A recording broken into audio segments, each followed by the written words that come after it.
We're now going to answer a slightly different question. What percent of total salary do these 5 employees represent? All right, so let's do a new function over here. Top 5%, we'll just call it that. It's going to receive S.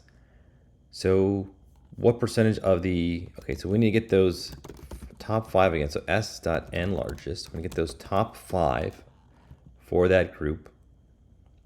And we want the sum of these salaries, and then we're going to divide it by the sum of the total.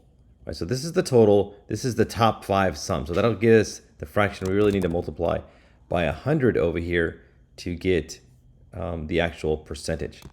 All right, so let's do this again. Group by department, and we will aggregate salary dot ag top 5% like this. So the top 5% of the fire department is only 0.64%. That's just because there's a lot of employees. It's such a small percentage. There's probably less solid waste management employees, which is why it takes up more, like 3.3%.